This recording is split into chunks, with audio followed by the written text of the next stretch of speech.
show you using the same image is how to use the dodge, burn, and sponge tools. Now these are terms left over from analog photography, and these were processes you could use in development. And what they mean is if I use the dodge tool, I'm lightening an area. If I use the burn tool, I'm darkening an area. And if I use the sponge tool, I'm tweaking the saturation in that area, the color saturation. I can also choose to use the sponge tool to desaturate areas. Now these tools are great if you want to work in small areas instead of applying something to the image overall. So this is for fine, more delicate work.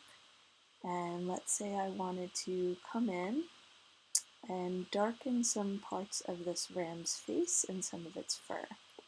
I could do that with my adjustment layers and masks, or I could do that with the tools. So I'm going to use the burn tool. I'm making sure that I'm in my original image, so make sure you've selected that background layer. I'm going to come into the face of the ram here, and with my burn tool on, I want to set the exposure to maybe about 50%, so that's how intense of effect it's going to have.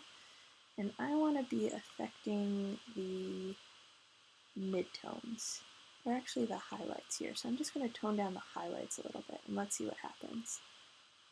So notice it's actually making these really dark, and it's only affecting the highlights on the ram, and those darker parts have stayed pretty much the same.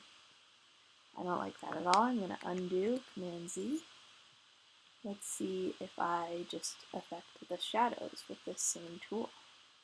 If I do it over here in the darker part of the fur, it might be a bit more obvious. If I come in here and notice how it's only affecting the shadows,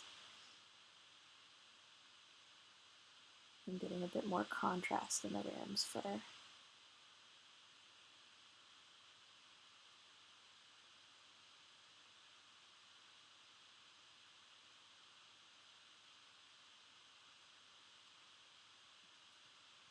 Let's go into my history to see the difference. So look at all the times I've used the burn tool, and we'll go all the way back to before I started using the burn tool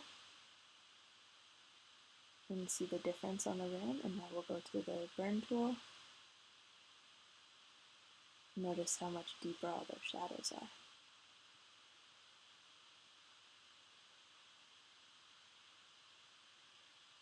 So if I come into my ant's face and I want to make some of those shadows stand out a little bit more, I can come in to my burn tool.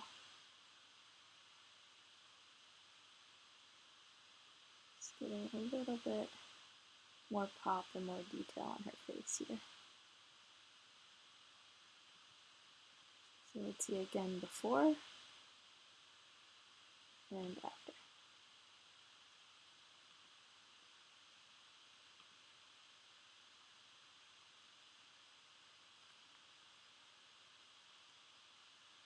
So that's the burn tool. We're able to darken areas of this image. We can have it apply to only midtones, or only to shadows, or only to highlights. Maybe I want to tone down the highlights on her face, but just slightly. And I think they'll be counted as midtones in this image. I'm going to put my exposure down pretty far. Don't want this to be too intense. And notice it's just kind of coming, darkening those highlights a little bit.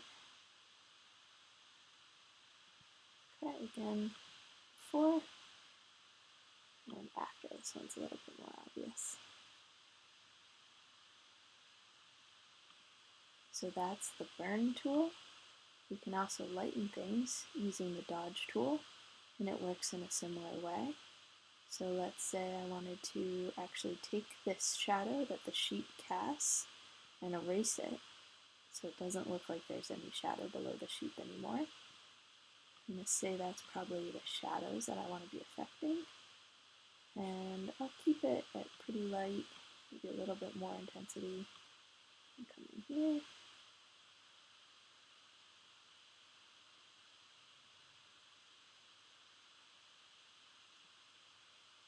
Okay. And so one big thing I want you to remember when you're using these tools is it's a little harder to get rid of anything you don't like. So if you're doing your adjustments with layer masks, you can always delete the layer or make it invisible for a moment.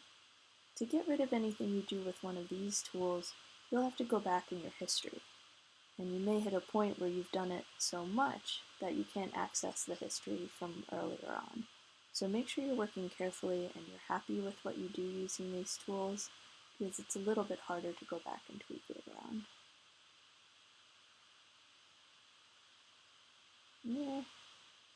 Yeah, almost looks like the sheep's not casting a shadow at all. Let's go back up and see what it looked like before I started doing this for comparison. There's the shadow, and now it's gone. I'm going to bring it back because I actually want to keep that in my image. There it is. So if you're placing or objects into an image and you want to give them a realistic looking cast shadow, the dodge and burn tools are good things to experiment with. Next thing I'm going to show you is the sponge tool. So notice up top here, you have an option to either desaturate or saturate. And you can change the flow as well. So I am going to make this even more saturated in the reds up here. Use a electric brush. And come in and paint. Notice how it's making that even more vibrant. I'd say that's a little bit too much even, so I'm going to say Command Z to undo. I'm going to bring this down. And just be a little more careful of where I'm painting.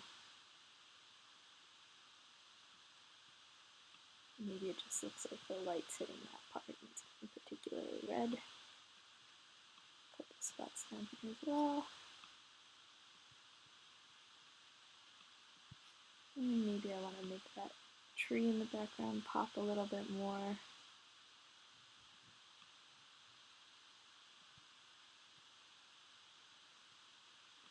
Points.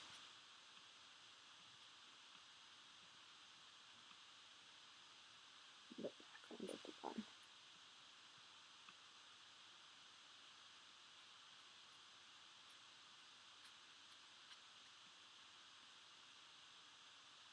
Again, let's see what it looked like before I started using the sponge tool. So I'm going back in my history, and let's see the difference. And after using the sponge tool. So this is adjusting the saturation of the colors in an image. You can also desaturate. In your history, I want you to notice that every time you lift up from using the tool, it creates a new instance of that tool. So if you're, instead of clicking and holding and painting, like this, I'm holding the whole time I'm painting, that's going to be one instance of the sponge tool in my history. But if instead, Command Z to undo, so notice when I undo that, it undoes everything. But if I wanted to paint in an area and I was just click, hold, click, hold, click, hold over and over again, in my history, every time I do this, I'm creating a new instance of the sponge tool. So if I do Command Z to undo this, it's only going to undo one part of it, and I'm going to have to go back through my history and find where I really started painting on the side of this barn to get rid of all of it.